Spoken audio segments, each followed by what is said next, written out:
Doctor J Prameela ദേവി കൂടി ചേരുന്നു. സ്വാഗതം പ്രമീള ടീച്ചർ. രാഹുൽ മാങ്കൂട്ടത്തിനെതിരെ ഉയർന്നു വന്ന ആക്ഷേപങ്ങൾ ഇപ്പോൾ വലിയ ചർച്ചയാണ്. രാഹുൽ യൂത്ത് കോൺഗ്രസ് സംസ്ഥാന അധ്യക്ഷ സ്ഥാനം ഒഴിയണം എന്നുള്ള നിർദ്ദേശം AICC നൽകുന്നു. പക്ഷേ ജനകീയ ആവശ്യം അതല്ല, MLA സ്ഥാനം ഒഴിയണം എന്നുള്ളതാണ്. ജനങ്ങളുമായി ഏറ്റവും അധികം ഇടപഴകുന്ന ജനപ്രതിനിധി MLA, ആ സ്ഥാനം ഒഴിയേണ്ടത് വളരെ അത്യാവശ്യമല്ലേ ഡോക്ടർ പ്രമീള ദേവി? തീർച്ചയായും ഇത്തരം കാര്യങ്ങളിൽ ഒരു മാതൃകാപരമായ നിലപാട് സ്വീകരിക്കാൻ അദ്ദേഹം വളരെ മുമ്പ് തന്നെ തയ്യാറാകേണ്ടതായിരുന്നു. ഇത്തരം വളരെ ഗൗരവമേറിയ ഒരു ആരോപണം അത് രഹസ്യമായിട്ടോ നിശബ്ദമായിട്ടോ അവതരിപ്പിക്കുകയല്ല ചെയ്യുന്നത്. ആ കുട്ടി ജനമധ്യത്തിൽ ചാനലുകൾക്ക് മുമ്പിൽ വന്നു നിന്ന് തനിക്കും തന്നെ പോലെ മറ്റനേകം പേർക്കുമുണ്ടായ ബുദ്ധിമുട്ടുകളെ കുറിച്ച് ഉറക്കെ പറയുമ്പോൾ അത് മാനിച്ചുകൊണ്ട് കേവലം ഏതെങ്കിലും സംഘടനാപരമായ പദവികൾ രാജിവെച്ചതുകൊണ്ടും മാത്രം ഒരിക്കലും അതിൽ ഒരു നീതി നടപ്പാകുന്നു എന്ന് പറയാൻ പറ്റില്ല.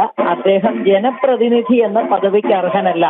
കാരണം ഒരു ജനപ്രതിനിധി നിത്യേന ദൈനംദിനം എത്രയോ സ്ത്രീകളെ കാണേണ്ടതാണ്, അവരുമായി ഇടപഴകേണ്ടതാണ്, അവരുടെ പ്രശ്നങ്ങൾക്ക് പരിഹാരമുണ്ടാക്കാൻ ശ്രമിക്കേണ്ടുന്ന ആളാണ്.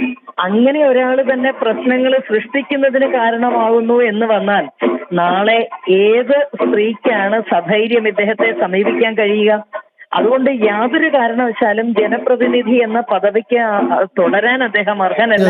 അദ്ദേഹം അതിൽ നിന്ന് രാജിവെച്ച് മാറി നിന്നുകൊണ്ട് അന്വേഷണങ്ങളെ നേരിടുകയും താൻ കുറ്റമറ്റ പ്രവർത്തനമാണ് കാഴ്ചവെച്ചതെന്ന് അദ്ദേഹത്തിന് ഉറപ്പുണ്ടെങ്കിൽ അത് തെളിയിക്കുകയും, അതല്ല അദ്ദേഹം കുറ്റവാളിയാണ് എന്നുണ്ടെങ്കിൽ അതിൽ നീതി നടപ്പിലാക്കപ്പെടുകയുമാണ് വേണ്ടതെന്ന കാര്യത്തിൽ രണ്ടും തർക്കമില്ല.